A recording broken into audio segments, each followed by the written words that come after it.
Hey there, Mr. Epsilon, it's me, the only silver tongue, and I had to make a video response to your latest video, 12-year-old girl tasered for charging a police officer. I had to make a video response because this is actually an issue I vehemently disagree with you on. Although, you did make a few good points, and some of them I do agree with, such as, violence shouldn't be subjective based on age. It should be subjective based on, the extent of the violence. If it's from noogie violence to almost killed violence or killing violence, that's where the subjection should be placed, not based on age. I agree with you on that. Specifically on the story, I agree with you that the girl didn't sit there and just cry. I think that the police officer, that she did charge the police officer, and I can't think of the second point that I agree with you with because I don't have a freaking script. Or jump cuts. So, like you, Mr. Epsilon. So, oh shit, what was it? I can't think of it right now. Maybe it'll come to me later. But, anyway, that's what I agree with you on. What I don't agree with you on is the fact that during the arrest, what happened, and all that we can gather right now, is from the mother who was arrested, her testimony, since there isn't any police testimony on this yet, based on the article you gave us. The police officer told her to put her hands behind her back. She questioned him, and she was immediately thrown to the ground. Now, that's all we can assume for now, since we don't have any more information. Now, if you were a 12-year-old and you saw your mother thrown to the ground, or at least placed on the ground, by a random stranger, wouldn't you not try and intercede and protect your mother? If you have a good relationship. But let's not get into that. Won't you try at least to help your mother, or any parent, or any friend for that matter, if some random stranger came up? And now you say, because the man was a police officer, it's instinctual for us to obey and or fear, I'm paraphrasing, them, so we don't act rashly or violently, as you put it. Again, paraphrasing. Now, I don't think you actually get this situation at all. Because if a random stranger quickly comes in, asks your mother to put her hands behind her back, and this must have happened in the span of like 10 seconds, from what it sounds like, and your mother was on the ground with someone on their back,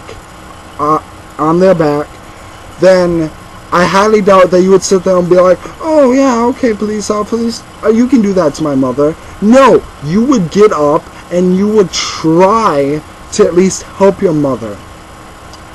That's more of adrenaline acting than anything. Do you really think you would think about it? Would you really just sit there and watch your mother or anybody close to you just be attacked for what you can assume at that moment to be a completely unjustified assault? Would you really just stand there and let that happen?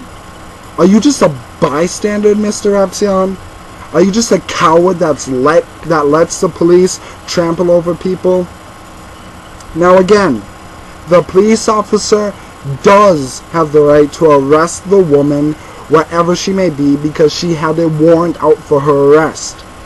But from the sounds of it, and from what we can gather, so far anyway, The woman asked the police officer what she was arrested for, and she did not get an answer. So you can only assume at that moment that this police officer is acting unjustly. So I would assume that the 12-year-old girl knew that, or at least wanted to defend her mother, so she charged him. Now, let's get into the actual tasering event. The police officer, because he was being attacked by the 12-year-old girl and an unidentified female, tasered the little girl. Why he would do this, I don't know. Why would you taser a small child as opposed to an adult female? If you are tasering someone because you're afraid that they will attack you, wouldn't you taser or subdue the bigger threat first? I don't know. And I really needed to try and talk to you about the point you made when you said if anyone, including a small child, were to come up to you to attack you, you would either punch them in the face or shoot them with a taser and or a handgun. You are violent and scary.